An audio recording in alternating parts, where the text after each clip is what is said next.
Hi, my name's Phil. I like talking about politics and the Brexit travel chaos in the county of Kent, which contains our busiest ports, has become so bad that police have had to be drafted in from all over the country to help manage the mess.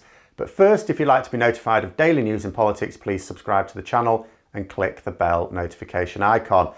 So, although the level of trade has been well down since Brexit hit last month, the number of lorries trying to pass through Dover and Folkestone is back up to the thousands a day, albeit the vast majority of them still seem to be empty.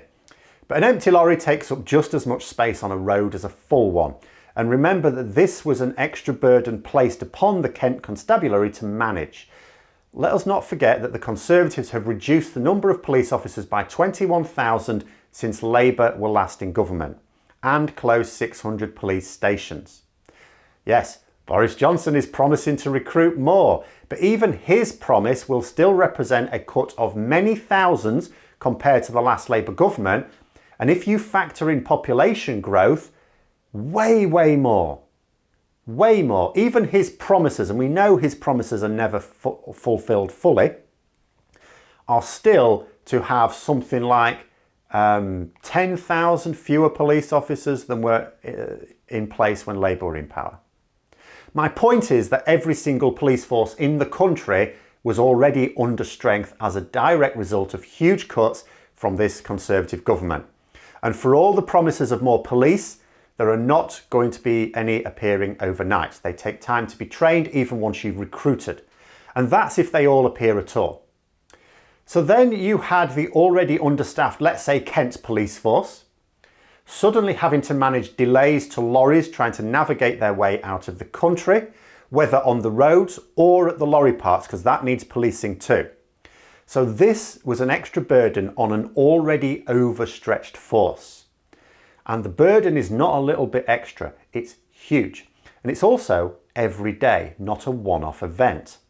So impossible a burden this has become that officers from 33 different police forces around the country, including my own, and as far north as Cumbria, which is right on the border with Scotland, have been drafted in to help. Now, consider what that means.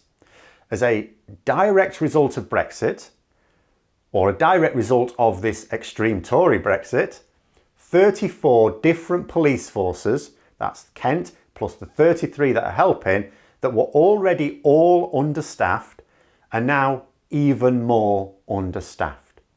What that's going to mean for the work that the police actually do in their communities, well, there's going to be a whole lot less of it going on because many of the officers who were going to be carrying out that work are now in Kent managing traffic problems that only exist because of this version of Brexit.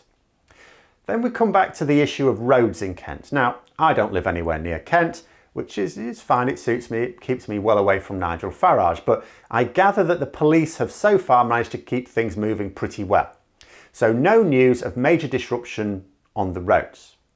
The lorry parks, of course, were built for this purpose. Had we seen the miles of tailbacks that the government feared without them, it wouldn't just impact haulage, which is affected, whether they're stuck on the motorway or stuck in a lorry park. They're still stuck. Those delays are still there.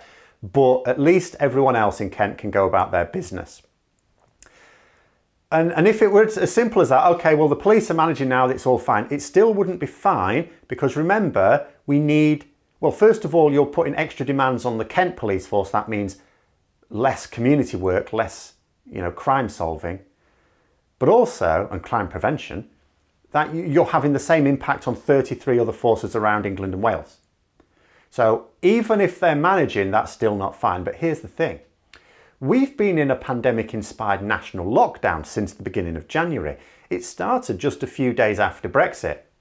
This means that the level of traffic from a lot of sources is naturally suppressed. What happens as different aspects of the lockdown are eased? What happens when in a couple of weeks' time schools are opened up again? As each layer of coronavirus restrictions are lifted, you can expect to see an associated increase in the volume of traffic. It's also to be hoped that we'll see more need for haulage as earlier stockpiling is reduced and businesses get up to speed with the necessary paperwork. Now, okay, in theory, this might not mean more actual lorries, just more lorries with something actually in them, but that would still mean more delays because I'm quite sure empty lorries don't need as much paperwork as a full one.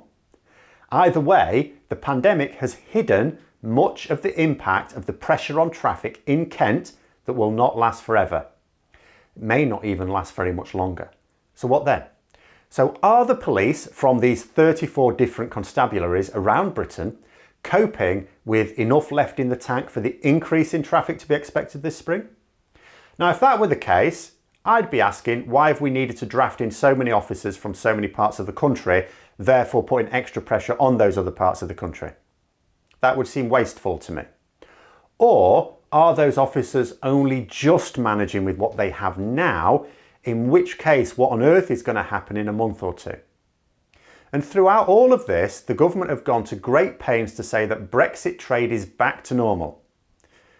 How is anything normal if we need to draft in officers from 33 different police forces to assist another? Have we ever had to do that? I mean, I've seen officers drafted in for major events or sudden emergencies, of course, but Brexit is neither. It's not an event, it's ongoing, permanent.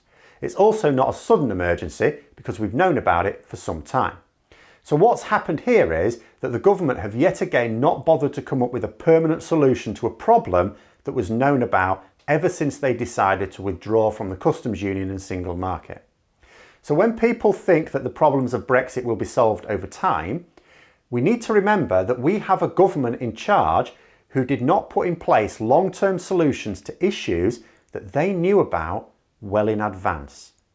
How on earth would anyone think that they're going to put in solutions to issues that they didn't even realise would happen?